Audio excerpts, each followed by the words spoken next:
그렇게 의심하고 있죠. 그렇습니다. 네, 왜냐하면 그 유동규가 2021년 10월에 기소가 됐는데 그때 기소된 혐의는 뇌물수수예요. 뇌물 오래 사. 그렇죠. 네, 그런데 지금 나오고 있는 건 이제 불법 대선 자금 수수 혐의니까 오히려 자기한테 유리한 거지. 맞습니다. 네, 그래서 뭔가 딜을 친 게 아니겠느냐 이렇게 의심을 하고 있는 이게 겁니다. 몇 가지 이야기들이 있는데 대선 자금과 관련해서 이제 정치자금법을 하게 되면 이거를 그 검찰 쪽에 얘기를 해주거나 자수를 하거나 이랬을 경우에는 형을 애초에 감경해 줄 수 있는 조항들이 법안에 들어 있습니다. 네. 그러니까 유동규 본부장 입장에서 이게 자기 뇌물이 아니고 대선 자금의 일부로 이제 인정을 받게 되면 형에 있어서는 굉장히 좀 유리하게 될 수 있는 거죠. 그러다 보니까 이제 검찰하고 딜을 할 수 있는 유인이 있다. 그래서 민주당에서는 이 혹시 거래가 있었던 거 아니냐 이런 의심을 좀 하고 있습니다. 돈이 잘 전달되는 돈이 있는데 그렇습니다. 네. 그래서 이제 유동규에서 김용으로 가는 것. 그렇죠. 요게 일단 첫 번째 하나고. 핵심이죠. 그리고 이제 추가로 지금 검찰에서 들여다보고 있는 거는 정진상 민주당 대표 실정무조정실장 역시 이제 이재명 대표의 최측근 중에 한 명인데 이쪽으로도 흘러간 거 아니냐 이런 혐의를 지금 제기를 하고 있고요. 그렇지 않아도 오늘 오전에 성남 FC 사건 관련해가지고 정진상 실장에 대해서 출국 금지가 내려져 있는 게 네. 보도가 되고 있습니다. 그렇습니다. 자, 그래서 지금 민주당에서는 특검을 요구하고 있습니다. 그렇습니다. 네. 그리고 여당에서는 적극적으로 반대하는 입장을 내고 있고. 실제로는 이제 특검법이 통과될 가능성이 그리 높지 않다고 이제 그런 정치권이 보고 있는데 네. 다만 이제 이런 조치를 통해서 야권의 이제 결집을 노리는 효과는 있을 것이다. 네. 이렇게 생각합니다. 자, 그리고 많은 분들이 지금 댓글 50억 클럽은 왜 수사 안 하냐 뭐 이런 글들이 올라오고 있는데 네네. 제가 또 지적했던 부분이죠. 네. 네. 55 클럽은 심지어 녹취록도 있는데요. 네. 관련된 뭐 사실관계들 상당히 밝혀져 있는 상황인데 박상도 외에는 기소된 건이 없습니다. 수사도 심지어 제대로 진행해요. 박영수 전 특검이나 이런 분들은 네. 처음 조사가 안 받았어요. 그런 것들이 이제 형평성이 맞느냐는 얘기는 이제 꾸준히 나오고 있습니다. 네. 자, 지금 정치권 엄청나게 시끄러운데 이런 상황 속에서 토요일에 굉장히 또 큰 집회가 열렸죠. 광화문에서 소위 이제 진보대 보수 혹은 윤석열 퇴진 촛불 대행진 대 이재명 구속 보수 맞불 집회 이렇게 해서 이제 붙었습니다. 네. 그래서 토요일 서울의 도심이 둘로 나뉘었다라는 평가가 많이 나왔는데 이게 또 이런 그 대규모 집회가 있으면 서로 자기네가 많이 모였다. 그렇습니다. 그리고 이제 뭐 집회 측 추산 몇만 명, 네. 그리고 경찰 추산 몇만 명 이런 걸로 이제 티격태격 하지 근데 않습니까? 사실 그 경찰 추산 이거 안 하기로 했는데 근데 또 나왔더라고요. 오랜만에 나왔어요. 오랜만에 나왔어요. 그거 안 하기로 했거든요. 얼마? 그래서 반정부 집회에 대해서 경찰 추산으로는 2만 명. 그리고 이제 안진걸 소장이 또 여기 이제 깊이 개입이 되어 있다 보니까 네, 뭐 특정인 네. 안진걸 소장이 얘기하기로는 50만 명. 50만 명을 이제 토요일에 많이 모였다 이렇게 얘기했다가 안진걸 추산입니다. 네. 50만? 네. 50만 했다가 너무 세다고 생각했는지 오늘 보니까 30만으로 좀 약간 조정을 하셨더라고요. 조정했고요. 네, 이렇게 해서 지금 굉장히 좀 근데 이제 사진으로만 봤을 때 상당히 좀 많은 숫자가 보이긴 해서 이게 실제로는 어느 정도인지 모르겠습니다만 그만큼 양 진영이 굉장히 좀 강하게 좀 결집하고 있는 네. 그런 변희재 씨 여기 나왔어요? 윤희준 씨 나갔겠죠. 네. 여기 그 평소에 일하기로 유명한 우리 매부 출신들이 이게 집회가 있은 다음에 분명히 아마 폐지에 대한 논란이 있을 것이다라고 판단을 했다가 그래서 집회 현장을 직접 나갔답니다. 우리가? 네. 아 이거 시키지도 않았어. 얼마나 되는지 보려고. 근데 나갔다는 거야. 그래서 거기 뭐 영상이가 사진을 찍어 왔다는데 그거 보면은 정확하게 드러납니까? 그거 잠깐 보고 갑니까? 어떻게 됩니까? 이거 찍고 왔어요? 찍기만 했고 보여주고 싶지는 않다 보다. 네. 찍기만 했고 그러니까 찍었나? 김내 작가 증언에 따르면 자기 체감으로는 반정부 집회가 8 그리고 친정부 집회가 2 정도 되더라. 8대 2 정도. 네, 요거는 이제 본인 체감입니다. 요거는 이제 실명을 보호를 해야 돼요.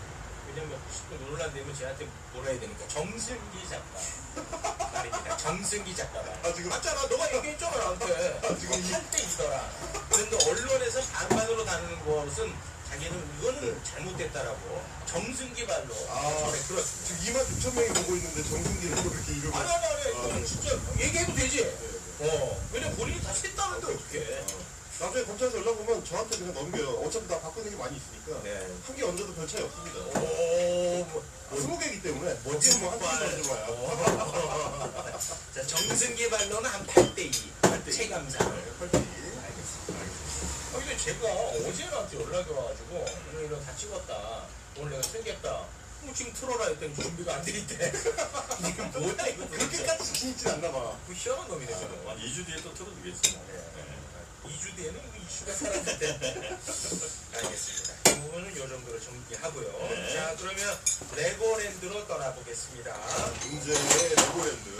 김진태가 쌓아올린 작은 공 하나가 한국 채권 시장 전체를 흔들고 있다라는 평가가 나옵니다. 그러니까 채권 시장의 신뢰가 완전히 무너졌다 이렇게 보면 되겠죠. 그렇게 지금 이제 시장을 해석하고 있는 거죠. 그렇습니다. 이게 이제 우리나라 같은 경우는 좀 특수성이 있는데 미국 같은 경우는 연방제로 돼 있어서 지방 정부들이 부도나는 경우들이 종종 있기 때문에 지방 정부 채권에 대한 신뢰가 그렇게 높지는 않은데 한국은 이제 지방 정부 강원도 같은 지방 정부의 채권 수준을 트리플 A 등급이라고 보잖아요. 사실상 한국의 국고채와 거의 같은 수준. 주시하는 그렇습니다. 나라 망하지 않는 사람이야. 그렇지 아, 이 나라가 일이 나가면 없다. 갖는다. 라고 모두가 믿고 있어요. 그럼 투자자들이 뭐 채권할 수 있는 거예요. 네. 모두가 믿고 있었는데 그거를 사실상 굳어내버리는 상황이 돼버렸기 때문에 난리가 났습니다. 이게 이제 레고랜드 테마파크를 조성하는 과정에서 이제 여러 군데에서 이제 빚을 이제 끌어와서 사업을 진행을 해야 되니까 강원도가 GJC라고 강원도 중도개발공사라는 회사를 별도로 설립을 하고 그 회사에서 발행하는 어음이나 채권들에 대해서는 강원도 보증한다. 보증에 이렇게 이제 일종 연대 보증을 선고. 강원도 저 믿고 하더래요. 그렇습니다. 겁니다. 그래서 이제 수천억 원을 끌어왔고요. 네. 그 중에서 2,550억 원 정도가 지난달 9월 말에 이 채권 연장 기한이 도래했는데 그때 만약에 강원도가 보증을 했더라면 이게 이제 연장이 되기 때문에 천천히 갚아도 되는 거죠. 근데 그때 강원도가 나는 이거 못 갚겠다. 배째라. 배째라. 그래서 회생 절차를 신청하겠다라고 해버렸습니다. 배째라 들어갔습니다. 그래서 배째라. 참고로 레고랜드는 김진태의 주요 공약이었습니다. 맞죠? 제가 그걸 찾아봤습니다. 찾아봤습니다. 있을까요? 2016년 4월 15일자입니다. 강원도민일보고요. 춘천 김진태 당선인 제2경춘국도 레고랜드 완공이 우선이다. 핵심 공약. 두 개의 핵심 공약을 제시했는데 그 중에 하나가 경춘국도구랑 레고랜드 완공이었습니다. 네. 그래서 사실 이제 강원도 춘천 지역이 그 당시 김진태 의원의 지역구였기 때문에 네. 핵심 사업 중에 하나였거든요. 계속 강조하지만 사실 이 사업은 강원도 전체를 봤을 때 특히 영서 지역에 기반을 두고 있는 정치인들은 얽혀있지 않은 사람이 없습니다.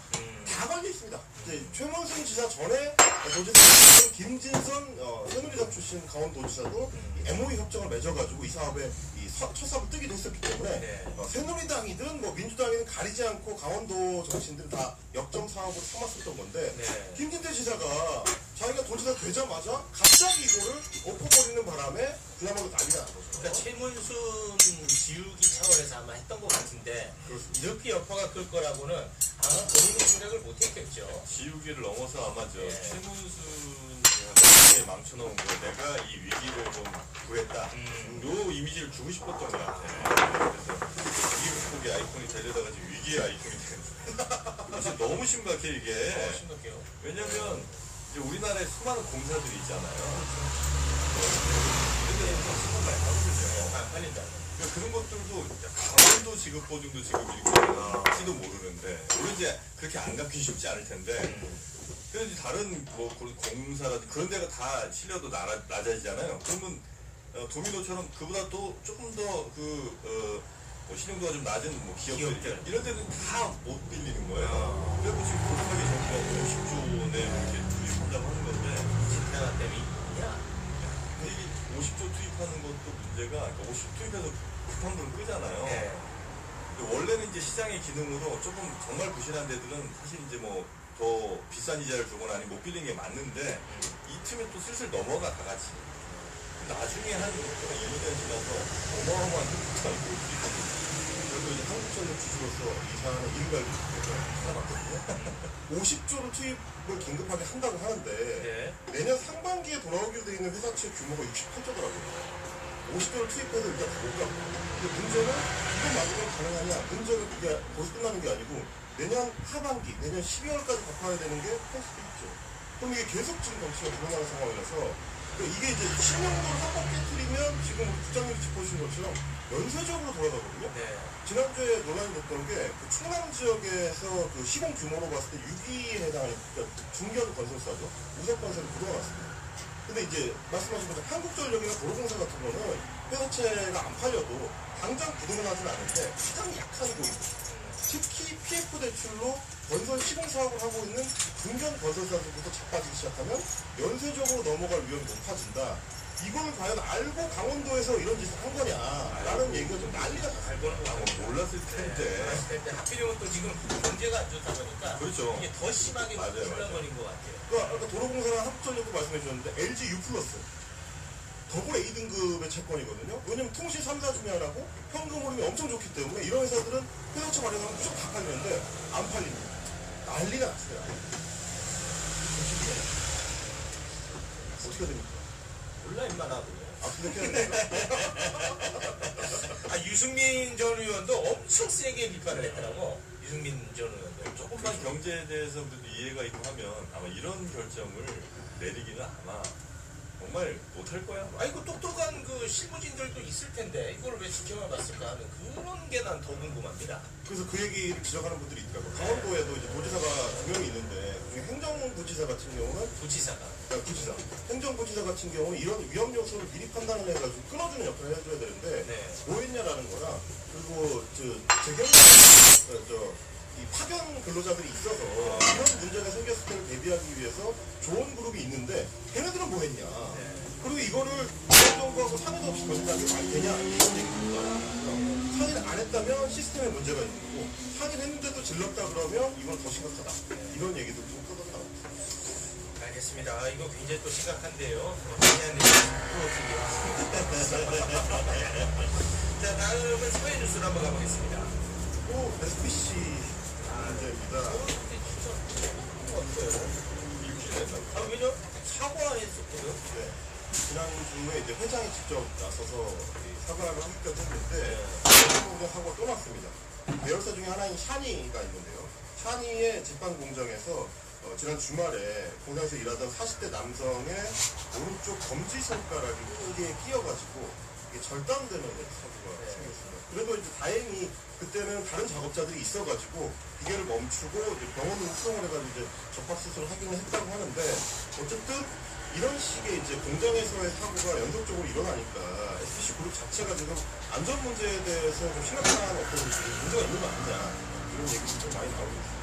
손봐주기 때문에 손봐. 안전하게 차근차근 해야 되는데 아이고 회장 그 양반은 뭐 사과해놓고 아무 조치도 안 했다는 거 아니야. 이렇게 하다 이제 또 사고 줄여라 이러면서 하는 일은 그나마는 또 잘하는 거예요. 아니 사고 줄여라 하다. 그러니까 그런 사람이 야 손가락 내 사고 주냐고. 자, 왜 임마. 제가 SPC 아 다녔었어? 모르겠어. 네. 이번에 이 정도로 정리하고요. 청국장님 등판하면서 네. 마무리시겠습니다. 청국장님께 여쭤볼 거는 누드 촬영 대회 이거 아니잖아. 네. 맞아?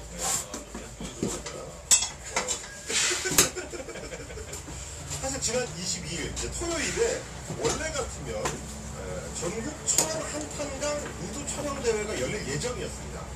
천안의 이제 그 한탄강 지역에서 전국에서 모여든 누드 촬영 애호가들이 모델 전문 모델을 상대로 해가지고 좋은 그 강원도 한탄강을 배경으로 해가지고 사진 대회를 열고 거기 이제 수상도 하고 이런 대회가 벌써 이제 18회째 18회째? 네, 야, 이런 걸 우리가 놓치고 있었지.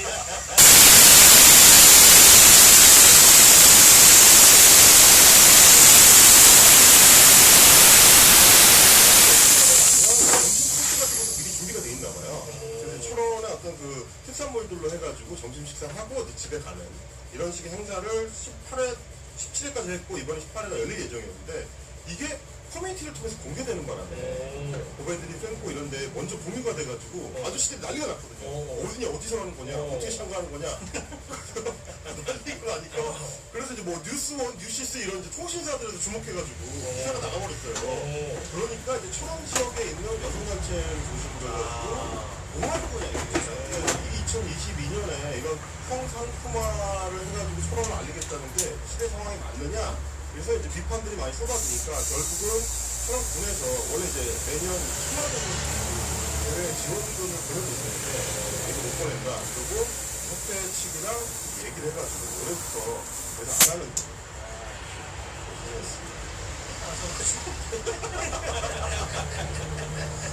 그러니까 이게 문제가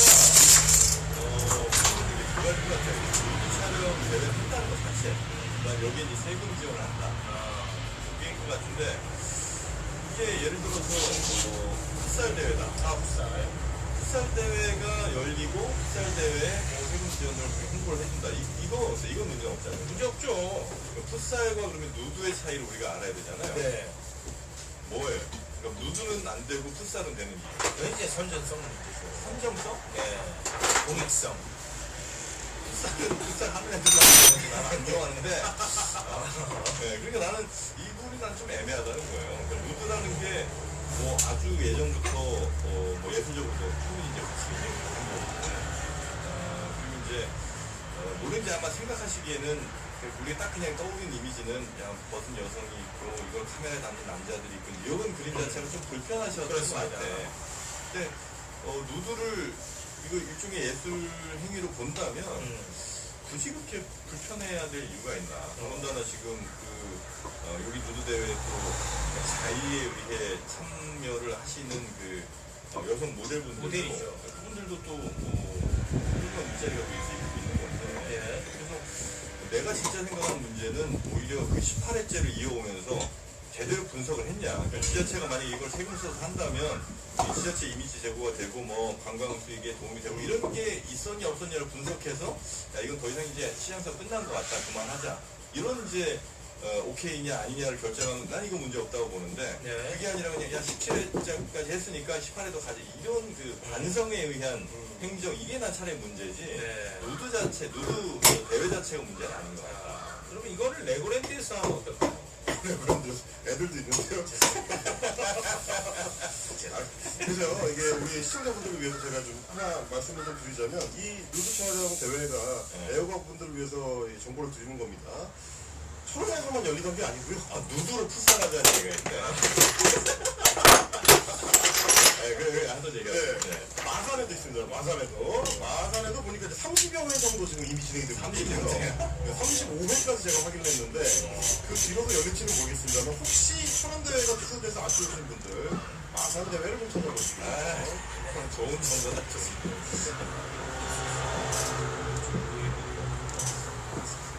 네? 그럼 뭐 이 정도에서 마무리 지을까요? 네. 자, 이 정도에서 마무리하도록 하겠습니다. 자, 지금까지 헬마우스였습니다. 고맙습니다. 감사합니다. 1336 1336 1336 1336 도박 문제하면 1336 도박 중독은 질병입니다. 전문가의 도움을 받아보세요. 한국 도박 문제 예방 지원 1336 탄력관리 제대로 하고 있으신가요? 40세부터 찾아오는 급격한 탄력 저하. 탄력 성분은 20세부터 매일매일 감소되어 40세부터 20대의 절반으로 떨어진다는 사실. 떨어진 탄력 성분 매일매일 채워줘야 합니다. 시술은 비용이 부담되고 기초 화장품만으로는 부족하다고요? 매일 쉽게 비용 부담 없이 탄력을 채워주는 주디메르 리프팅 키트. 피부결 43배, 요령 40배, 탄력은 4배. 한 병만 만족스럽지 않으면 3분. 역대 투명한 턴스 삼성 투명한 촌수. 첫째, 이런 치약 1000mg 함유. 둘째, 이런 용량 평균 대비 30% 크게. 셋째, 지리산 산양산삼 20분이 분량 함유. 치명 함유. 이런 용량 산삼 함유 역대급 흡수가 중요하죠. 그래서 특허 발효 공법에 12종 유산균까지. 그런데도 가격은 1+1으로 드리니까 한 박스에 19만 원에 불과. 놀라운 조건이죠? 끝이 아닙니다. 산삼 수백 10병 특별 증정. 문의 전화 1666-0045. 시더 아빠 발톱 너무 두껍고 색깔도 이상해. 이 녀석. 그럴까봐 내가 캐라셀 네일 준비했지. 갈라지고 두꺼워진 발톱점이 싹 사라진다고. 미국 판매량 1위 600명 임상 실험을 거친 전 세계 48개국 손발톱 케어 압도적 지배자 캐라셀 립. 2주 갈라진 손발톱을 경험할 수 있습니다. 네이버에서 캐라셀 네일을 검색하세요. 건강과 피로 회복에 좋은 건 뭐 없나? 밀크시슬이랑 비타민을 챙겨 먹어야지. 알약은 목에 걸리는 게 없어서. 나는 밀크시슬 리버비 맥스 몰라? 밀크시슬 이제 매일 쉽게 챙긴다. 하루 한 번 건강하게 리버비 맥스. 액상형고 간편하게 수호. 피로 회복에 좋은 비타민 D와 밀크시슬을 한 번에 리버비 맥스. 우설탕 제로 칼로리라 부담도 없네. 오늘 먹을 밀크시슬 내일로 미루지 마세요. 네이버에서 리버비 맥스를 검색해주세요. 흐지 말고 뿌리세요 글루타셀. 기온은 내려가고 피부는 건조해지는 계절이 왔습니다. 여러분의 건조한 피부 안녕하신가요? 요즘 같은 날씨에 보습제 많이들 사용하실 텐데요.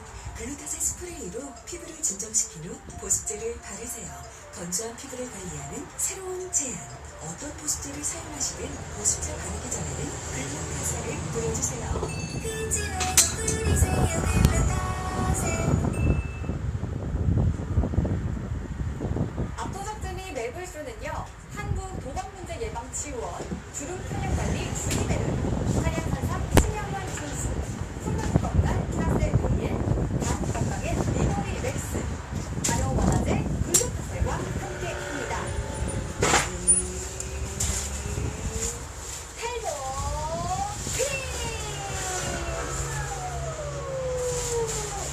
당신은 지금 탈모임에 맞았습니다. 30초 안에 모션 의원을 치지 않으면 짤처럼 머리가 빠집니다. 아직 늦지 않았습니다. 30, 29, 28.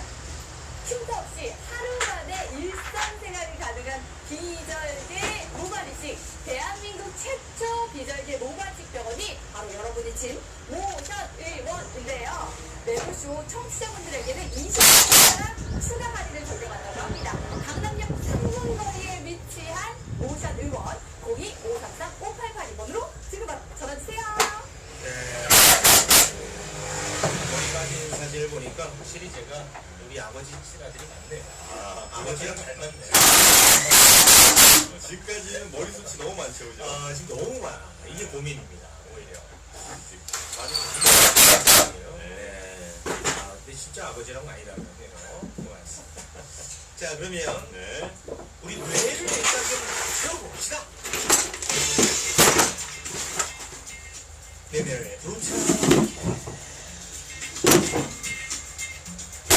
자, 뇌를 싹 비우고 왔습니다. 오윤혜 석형님 어서 오십시오. 최근에 머리숱 사용하는 모자이크 네. 한 번도 예뻐 보인 적이 없었는데 네. 머리숱이 네. 저 사진 보니까 아. 짚어야 됩니다. 이거만 없었으면은 그래요? 끝납니다. 네, 마지막까지 제가 사수하겠습니다. 네. 자, 그리고 5번 똑딱철하게 김필영 박사님 어서 오십시오. 안녕하세요. 김필영입니다. 네, 반갑습니다. 아주 소소하게 지금 매력에 빠져들고 있는 것 같습니다. 우리 이 시청자분들이. 네, 처음에 뭐 결혼해주시고 나타나서 이런 입장이었는데 조금씩 지금 스며들고 있습니다. 역시 노력하는 사람과 잘하는 사람이 차이인 것 같아요. 네. 처음에는 약간 뭐 호감이 많지 않았는데 비호감이었죠. 점점 하나하나 이 매불쇼 특화된 멘트라든지 거기에 맞춰가는 거예요. 네, 하니까 사람들도 그렇습니다. 반응이 하는 것 같아요. 네, 그 많이 고민을 좀 하시나 봐요. 매불쇼에 스며들기 위해서. 그렇죠. 네, 최선을 다하고 있습니다. 네, 고맙습니다. 자, 그럼 오늘은 어떤 내용으로 우리 뇌를 채워주시겠습니까? 오늘의 이야기의 주제는 인간은 왜 권력 앞에서 알아서 무서우니까 그렇죠. 무서우니까. 그렇지가 않아요. 그렇지 않아요? 이유가 있어요. 그 얘기를 하셨다는 거죠. 왜 인간은 알아서 스스로 걱정하는가? 뭔가 탄압하기 전에 먼저 긴다. 알아서 기잖아요. 바람만 불어도 눕는다.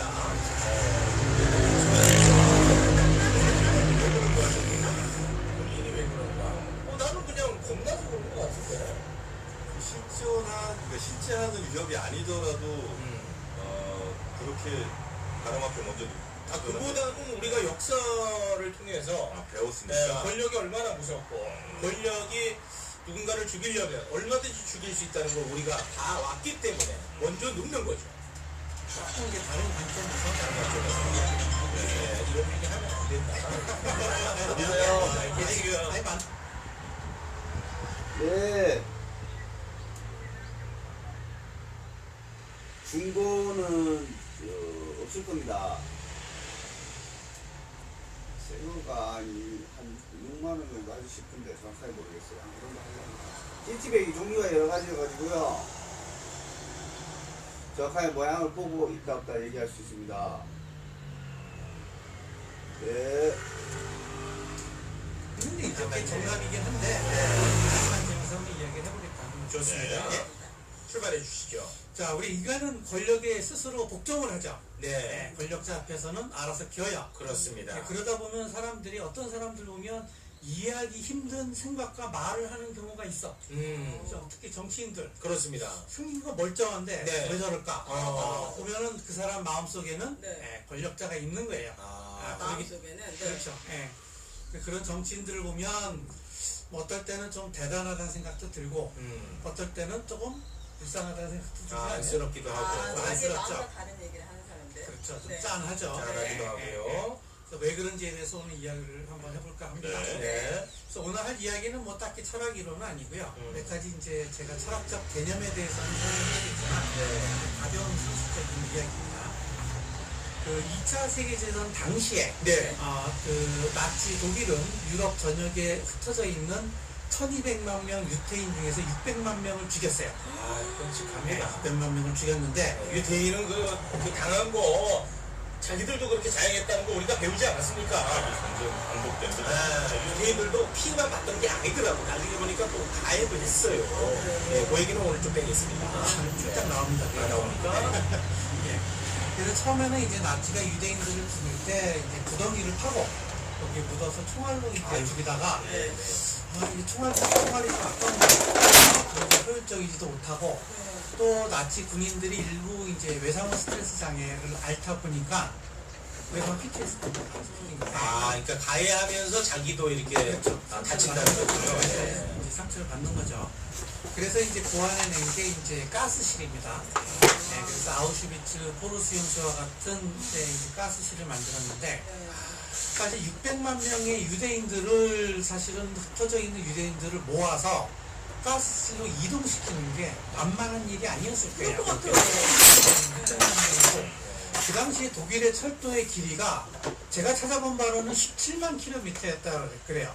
너무 이게 맞나 싶어서 다시 쭉 봤는데 어쨌든 10만 킬로미터가 넘었어요.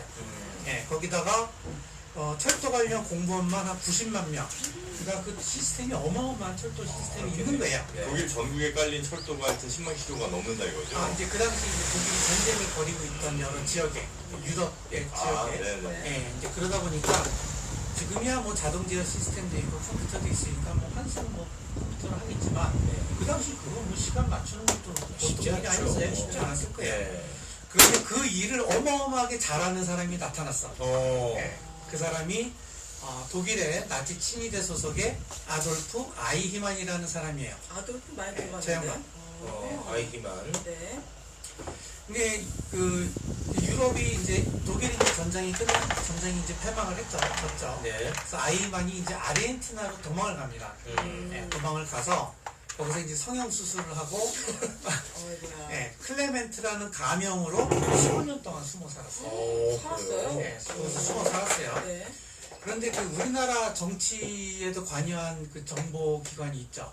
누구요? 뭐요? 이제 모사드라고. 모사드가 그 아이히만이 숨어 있는 것을 찾아냅니다. 모사드가 가로세로 연구소랑 맞아요. 모사드입니다. 부정선거 관련. 모사드. 그래서 우리나라 정치에 관심이 많아요. 모사드가. 지금 농담하시는 거죠? 네. 아니 표정이 하나도 없어. 농담은 농담처럼 표현해주십시오. 재밌네요. 네. 그러시면 되고요. 어쨌든 모사드가 아이히만을 찾아냈어요.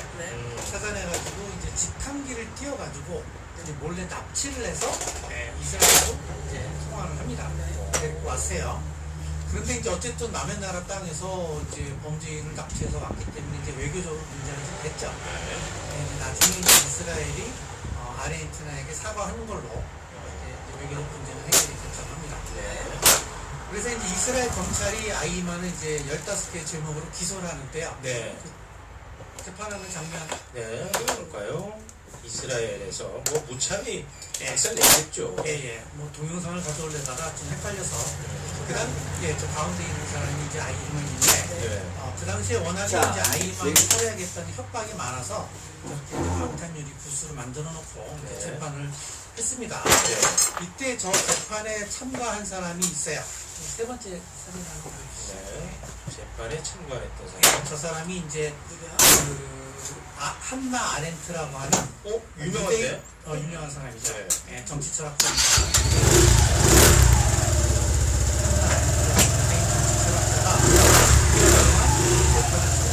기록에 남겼어요. 기록에 남긴 게 예루살렘의 아이히만이라는 책입니다. 예. 그래서 1961년 12월에 이제 첫 재판이 열렸는데 아이히만을 처음 본 한나 아렌트가 깜짝 놀란 거예요. 왜냐면 600만 명을 죽인 살인마라고 보기엔 너무나 평범하게 생겼어. 너무 평범해. 그거는 놀라지. 그냥 동네 아저씨예요.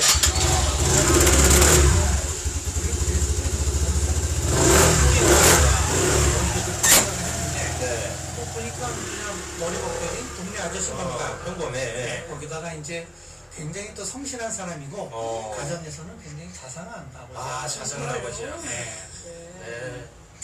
근데 이제 그 아이만은 이제 재판에서 자기는 죄가 없다고 항변하는 거예요.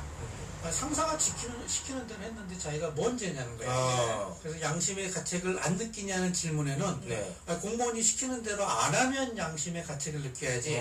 공무원이 시키는 대로 했는데 왜 양심의 가책을 느끼느냐라고 반문을 하더라는 겁니다. 반문합니다. 네. 그래서 이 양반이 뭐 정신감정까지 받았다고 해요.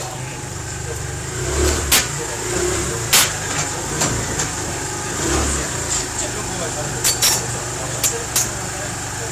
이때 한나 아렌트가 깨달았어요. 그게 뭐냐면 특별한 악인이 따로 있는 건 아니구나. 누구나 어떤 상황으로 들어가면 저런 악행을 저지를 수도 있구나 라고 생각을 한 거예요. 그걸 악의 평범성. 악의 평범성. 이건 뭐 많이 들어본다는데요. 네. 처음 듣는 나는. 그러니? 아니 그러면 나도 체육도 정영진도 다 그런 사람이 되면 그럴 수 있다. 검사가 되면 또는 이런 아렌트인가 뭔가가 되면 이런 일을 할 수밖에 없다는 거야. 한나 아렌트는 나쁜 사람 아니고요. 맞다. 네. 아돌프. 아이히만이 나쁜 너무 사람입니다. 길어서 못했는데 이 사람이 되면 할 수 있다는 거죠? 그렇죠. 그 다음 사진은 네. 악의 평범성. 저게 뭐냐면 그 이스라엘에 있는 수대로 극장이라는 데요. 이스라엘에서 세상에서 가장 잔인한 극장인데 이스라엘이 팔레스타인 가자지구에 폭격을 하면 이스라엘 사람들이 저기 올라가서 맥주 먹고 박수 치면서 구경해. 지금? 네. 최근에 찍힌 사진. 최근이 아니라 몇 년 전에 찍힌 사진이야. 그 사진 많이 있어요. 저기서 맥주를 먹어? 네, 맥주 먹고 뭐 박수 치면서 가면은 더 사람들이 많이 올라간다 그래요. 이게 악의 평범성이네.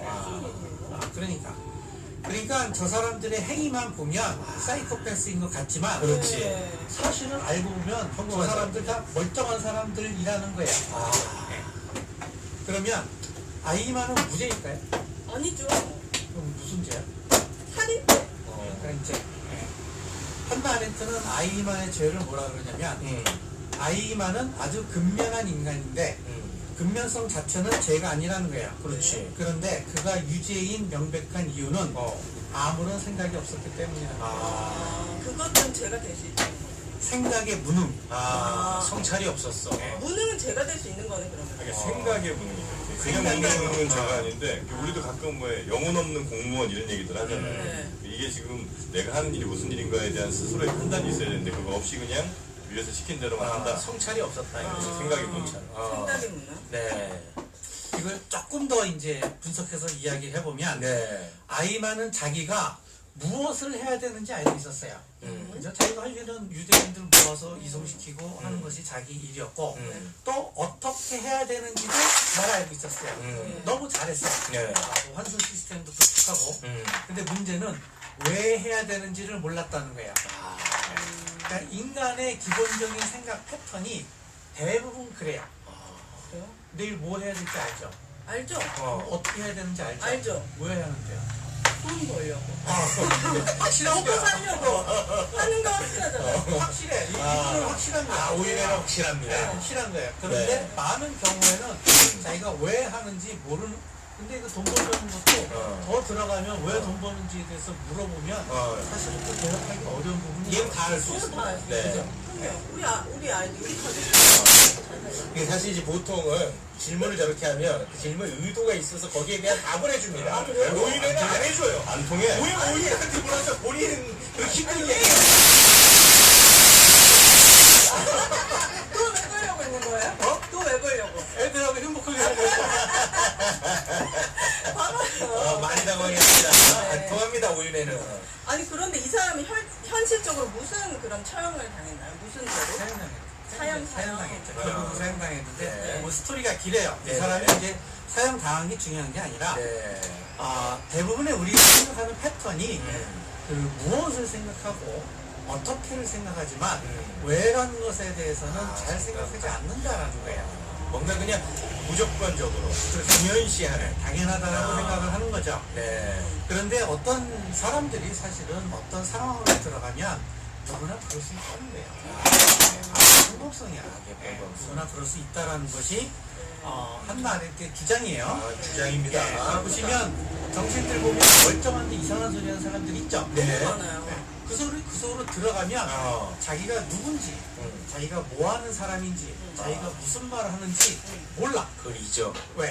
왜라는 생각을 안 해요. 근데 할 수 있는데 불편해지니까 안 하는 거 아닐까요? 맞아. 내가 맞는 것 같아. 합리화시키려고. 얘기하고 있는데. 그러지 않아요? 맞는 이게 것 같아. 되게 하면 안 되지만 야. 생각할수록 불편해지는 거야. 그렇지. 이게 결말인데 네가 또 너무 일찍 얘기했다. 어떻게 알았어요? 결말이에요? 아니, 두 번째 파트에 그 얘기 하려고 했는데. 진짜 미치다 미쳐 오윤회 안 때문에. 먹었는데 왜 이러는 거야? 아니, 오윤혜 씨가 나날이 갈수록 보니까 이 코스프레만 이렇게 하지 이게 왜를 내가 스스로에게 묻는 순간 내가 너무 불편해지기 때문에 결국은 그 물음에 답을 안 하려고 하는. 그렇죠. 불편한 거예요 이제? 자, 이제 좀만 더 진행을 해보겠습니다. 그리고 이제 나치가 이제 유대인 학살을 할 때 유대인 학살이라는 표현을 안 썼을 거 아니에요. 그런 분들은 뭐 당연하지. 그래서 뭐라고 했냐면 파이널 솔루션, 최종 해결. 문제를 해결하는 거였어. 최종 해결하자라는 건 이게 하자는 말이야. 또 뭐죠? 그 히로시마에 떨어뜨린 그 원포. 원자 폭탄 이름이 리틀 보이야. 진짜요? 리틀 이름이 왜 보이야. 이렇게 깜찍해? 깜찍하지. 네. 폭탄이 아닌 것처럼 학살이 아닌 것처럼 언어로 순화시킨 거야. 그래야 받아들이는 사람이 조금 더 쉽게 받아들일 수 있는 거야. 우리도 보면 가끔 무슨 법안 같은 것도 무슨 정상화 법안, 뭐 행복 뭐 어쩌고 이런 거 하잖아요. 네. 그래서 내가 가능한 법 이름에는 가치 판단이 들어가지 않은 걸 하는 게 좋다. 항상 주장했던 말. 얘기하는데, 맞아. 이건 사실 좀 권력자들이 권력을 행하는 방식입니다. 더 중요한 문제한테 짚어주시네요. 네. 아주 훌륭합니다. 네. 영어 여기 이제 네. 많은 분들이 예시를 들어주네. 해고, 노동의 유연성. 뭔가 노동 유연화. 좋잖아. 맞아. 구조조정 뭐 이런 거. 구조조정. 그냥 이거 자른다는 거거든.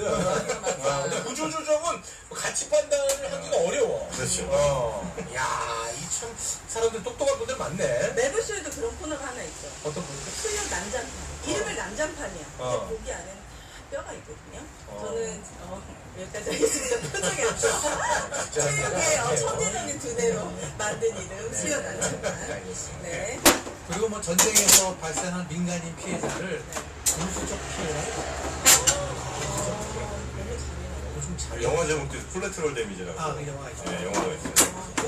너무 잔인하다. 그 표현은. 그냥 자기의 함을 감추기 위해서 이제 이름을 바꾸는 거죠. 그건 좀 잔인하네. 예. 이제 세컨드 라운드. 네. 여기까지가 한나라한테 분석이었어요. 네. 근데 여기에 대한 반론이 있어. 아이만의 유대인 학살은 나치가 시켜서 한 게 아니라 아이만이 자발적으로 했다라는 증언들이 나오기 시작했어요. 와, 그래. 예, 그게 뭐냐면 몇 가지 이제 뒷받침하는 증거들이 있는데 독일에서 이제 전쟁이 이제 소식이 짙어지자 아이만의 상관이 야, 대량 학살 그만해라 라고 이야기를 했는데 거부해. 히틀러의 명령이 아니라는 이유로 그 임무를 계속 수행을 한 거예요. 그리고 그리고 이 사람이 아르헨티나에서 15년 동안 도피 생활을 하고 있죠. 네. 도피 생활을 하는 과정에서 거기에 나치 잔당들과 함께 모임을 계속 가졌어요. 한 놈이네. 가지면서 자기는 유대인 학살을 한 것에 대해서 후회하지 않는다. 그리고 재판 과정에서는 유대인 학살을 하면서 사실은 묘한 만족감을 느꼈다라는 표현까지 썼다 그래요.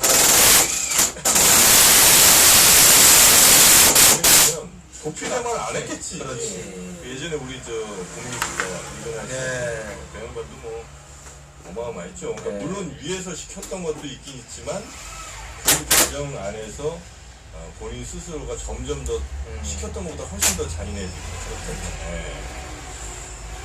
자, 이렇게 보면 그 아이만은 단지 명령을 수행한 게 아니라 자발적으로 말하자면 홀로코스트에 개입을 했었다라는 거죠. 네. 다만 자신의 무죄를 주장하기 위해서 재판할 때는 하고 변명을 뿐이라는 거예요. 그래서 사람들은 한나 아렌트가 야너 아이만을 했을 거야 라고 비판하는 사람들도 있어요.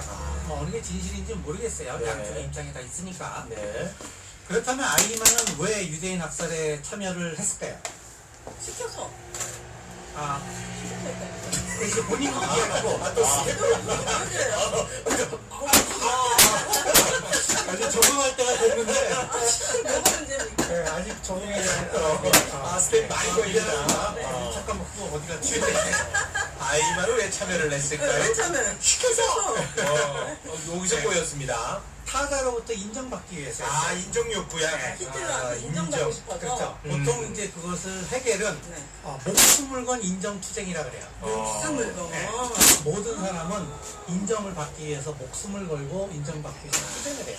무슨 사람이요? 인정 욕구. 진짜요? 인정 욕구 있어. 당연히 있죠. 아유, 저도 있습니다. 이게 어떻게 보면 나는 본질인 것 같아. 나의 원천. 저도 그래서 생각해요. 아, 그렇습니까? 네. 그러니까 그 인정 욕구를 지금 호네트라는 이제 독일의 철학자가 해겔의 인정 욕구 개념을 좀 발전시켰어요. 네. 이거는 우리 저기 작가님이 네. 일요일날 쉬지도 않고 막 정리해서 보내준 걸 제가 네. 말씀드리는 겁니다. 네. 해결해. 네. 쟤도 인정받으러. 네, 인정받고. 많이 쓴다. 누구한테 그렇게 인정받고. 왜 받고 싶어? 아니 토요일날 집회 가서 그 고생을 하고 네. 일요일날 또 이거 정리해서 나한테 보내주셨더라고. 네. 네. 근데 제가 이걸 다 이해를 못해서 제가 이해한 부분만 말씀을 드리면 네. 인간은 타인으로부터 인정받을 때 자기가 공동체의 소속의 일원이라는 안정감을 얻는다는 거예요. 공동체 소속. 네, 공동체 일원이라는 소속의 안정감을 느낀다는 거예요. 네. 그래서 인정을 못 받을 때는 결핍을 느끼고 수치심을 느끼죠. 그럼 언제 인정을 받냐?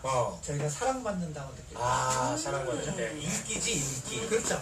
자신의 권리가 인정받는다고 느낄 때, 아. 자기가 사회적 가치가 있다고 느낄 때, 자기가 인정받는다는 걸 느낀다는 거예요. 네. 최욱 씨는 언제 인정받는다고 느껴요? 저는, 야, 최욱은 진짜 웃기다. 아, 유재석의 시대는 끝났다. 여러분, 제가 이제 가이드라인을 드리는 겁니다. 그런 글은 없던데. 없지. 그 인정을 못 받은 거 아니에요? 그러니까 내가 항상 갈증이라는 거야. 그래? 항상. 네. 그럴 때는 막 미칩니다. 아주 막 돌아버리겠어요. 너무 행복해서. 제가 이해를 생각하면서 네. 생각을 했어요. 미쳐요. 오늘의 씨는 언제 인정받는다? 저는 이제 장르가 다른 다양한 방송에서 섭외가 올 때. 교양, 예능. 내가 시사만. 필요하다는 거니까. 내가 필요할 때. 또 그렇지. 이거는 느끼고 싶지 않지만 가끔 최욱 씨가 오늘 참 좋았다. 이럴 때 오늘 너 완벽했다. 가끔 진짜 있어. 그때 그렇지. 약간 나도 모르지만 기분 더러운데 너무 기뻐. 네. 그럴 때 칭찬. 있거든요. 네. 칭찬받을 때, 네. 사랑받을 때, 인기 올라갈 때, 섭외될 때. 그렇죠. 네. 이게 잘못된 건 아니잖아요. 당연하죠. 자연스럽다는 인정 거죠. 욕구는 본능적이라고 생각해요. 본능이야. 본능이다. 네. 저는 그렇게 생각합니다. 정혜진 씨는? 저는요, 진짜 총각 같아, 뭐 이런 얘기 들을 때. 언제? 잠자리에서? 아내가? 오늘 총각 같아, 여자는 총각 같아, 이럴 때. 여전히 혀를 찌르는 거 여전하네. 근데 이거는 정말 본질이에요. 이건 뭐 지어내는 말이 아니라 이분은 여성을 통해서 본인의 남자로서 확인을 합니다. 나를 이렇게 정말 매력적인 남자로 보는구나.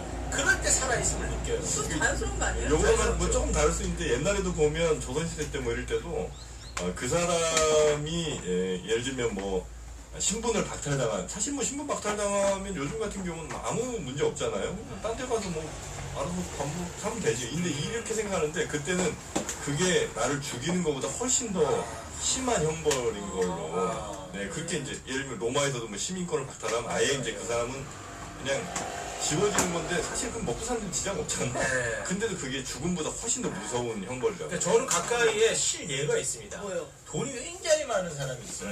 그분이 이제 참고로 롤스로이스를 타. 우와, 허경영 아니야? 나는 허경영밖에 안 떠올라. 아니 근데 나 진짜 돈이 엄청 너무 많은 많아. 사람이야. 근데 이분이 무보수 명예직이 있어. 근데 무보수 네. 그 공직이 있었어. 근데 거기에서 잘렸어. 잘렸어? 그러니까 일이 없잖아. 그래서 맨날 세계 여행을 다녀요. 근데 화가 계속 나 있어. 여행 다니는데도. 여행 다니고 좋은 거 먹고 하는데도 잘린 것 때문에? 연락하면 맨날 그 얘기만 해. 아. 아니 유교보면 딱 나오잖아. 돈보다 더 중요한 나의 인정이 있다. 그래요? 딱 맞는 예죠. 딱 맞는 네. 얘기죠. 아 좋아합니다. 돈이 너무 많으니까 다른 걱정 없지. 이게 유일하게 자기를 실패한 거니까 그거에 꽂히는 거 아니야? 만약에 그 사람 먹고 살기 힘들어봐. 다 그것 때문에 스트레스 안 받겠지. 그거 무슨 말이 있던데? 배부르니까 뭐. 배부르니까 뭐야? 배부르니까 헛생각하고 뭐 이런 생각. 거. 그런 거 영어를 배부르니까 하는 거는 나는 처음 들어봤는데. 얘가 보면 뭐 있었던 것 격언집이 있습니다. 네. 배부르니까. 배부르니까 생각한다. 네. 제가 5분 쓸 수 있어요? 네. 10분 쓸 수 5분에만 5분. 10분 안 돼요. 아, 5분. 네. 5분 빨리 갑니다, 그러면. 자, 보통 사람들은 이렇게 다수로부터 인정을 받으려고 하죠. 그렇습니다. 네, 근데 어떤 사람들은 다수의 인정 따위는 안중에도 없어. 권력자의 한 사람에게만 인정을 원하는 사람들이 있어요. 우리 제작진들입니다. 최후의 인정을 받으려고. 제작진과 출연자 모두가 전혀 뭐, 저기 풋살가 가서 엄청 사람들하고 인정받는. 네. 여기서 댓글이 어떻게 달리든 신경도 안 써요. 네, 뭐, 딱 보니 그런 것 같아요. 네. 자, 그 회사에서도 그런 사람들이 있어요. 그죠? 네. 위에는 엄청 잘해. 네. 지분이 없어. 밑에 애들한테는 개쓰레기야. 자, 그런 사람들이 있어요. 네, 맞아요. 그런 사람들이 보통 사냥개가 되죠, 나중에. 사냥개. 자, 이제 시간 없으니까 패스하고. 저희는 거짓말이 쓰는 표현이 있습니다. 누구한테 쓰는지 말하지 않겠습니다. 네. 자, 이제 대충 결론으로 가면. 네. 제가 예전에 이제 마르크스 얘기를 하면서 이런 얘기를 한 적이 있어요. 자본가의 위치에 서면 자본가의 가치관을 갖게 되고, 노동자의 위치에 서면 노동자의 가치관을 갖게 된다고 이야기를 했죠. 네, 왜냐하면 한 사람의 생각이나 가치관은 그 사람의 욕망을 정당화하는 수단일 뿐이야. 사실은 객관적인 가치관이라는 건 없다는 거야. 따라서 한 사회의 지배계급이라고 할 수 있는 학자나 종교인이나 정치인이나 법조인들이 말로는 정의를 외치지만 사실은 그 밑바닥에는 자신들의 욕망이 있다는 거야. 네. 아이만을 지배했던 건 욕망이었어. 네. 그래서 자신의 욕망을 정당하기 위해서는 유대인을 절멸시켜야 되겠다는 히틀러의 신념을 자신의 신념으로 내면화를 시켰다는 거야.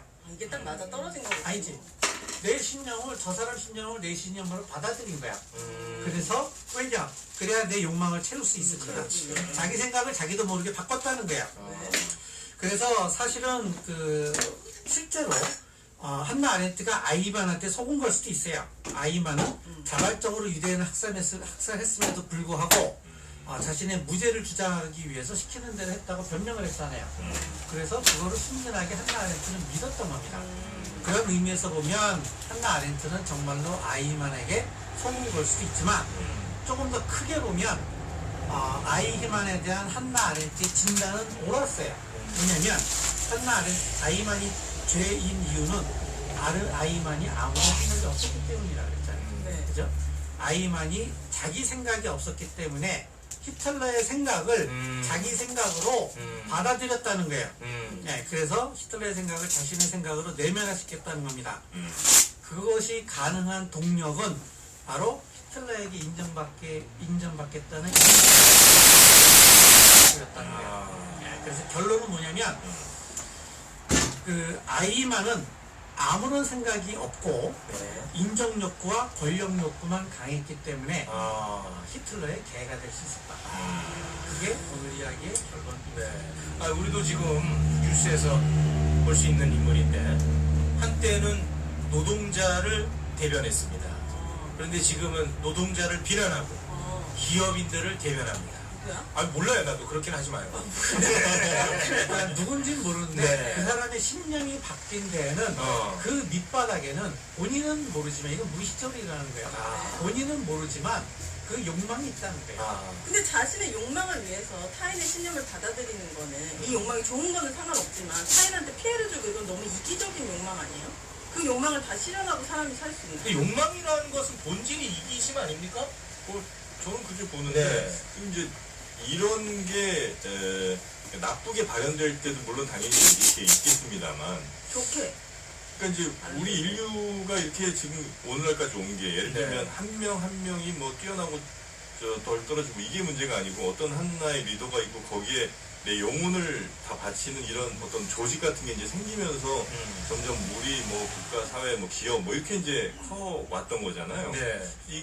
이거 자체를 뭐 가치 판단을 우리가 내릴 수 있는 건가? 네, 그 생각이 살짝 좀 듭니다. 그러니까 그 욕망에 대한 가치 판단을 내리자는 게 아니에요. 어떤 가치가 더 좋은지 그거는 차치하고서라도 네. 자기가 자기를 내려놓고 객관적인 판단을 하는 게 아니라 네. 기본적인 자기 욕망이 깔려 있다는 거예요. 네. 그래서 타인의 욕망을 자신의 욕망으로 착각하게 된다는 거죠. 네. 알겠습니다. 타인의 욕망을 자신의 욕망으로 사실 뭐 이건 아주 뭐 특이한 경우긴 하겠습니다만 특히 좀 덜한 경우긴 하겠습니다만 우리 대부분의 욕망은 사실 우리의 욕망이 아닌 경우가 많죠. 인스타 보면서 뭐 페북 보면서 이런 거 다른 사람들이 뭘 차 타고 무슨 가방 메고 이런 욕망이 내 욕망인 걸로 이제 생각하고 네. 그거 그럴 수 따라가는 있어요. 경우가 사실은 뭐 대부분이죠. 이게. 아니 뭐 이제 기업에서도 신제품 내놓을 때 인간의 욕망을 반영한 걸 수도 있지만 신제품이 나왔기 때문에 우리 욕망이 그 신제품에 투영될 수도 있는 거예요. 그렇기도 하고요. 아 이거 표현하니까 결국 욕망으로 끝났어요. 두 분 말이 기가 막히게 기가 막혀. 기가 막히는데 락강이 한 말인데 낙강은 말이 많은데 맨날 낙강이야 막 하면 인간은 타인의 욕망을 욕망한다 그랬어요. 남이 좋아해 보이니까 나도 좋아해. 그렇지. 내 욕망을 욕망하는 게 아니라 그렇지. 타인의 욕망을 욕망한다 그랬어요. 네, 그럴 수 있겠다. 맞아. 알겠습니다. 오늘 좋은데 내용? 네. 야 오늘 너도 잘 따라오고 괜찮았던 것 같아. 카톡 하나 보내줘요. 그 정도는 아니야. 재수없어 진짜. 너가 뭔데? 실끝. 근데 출연료가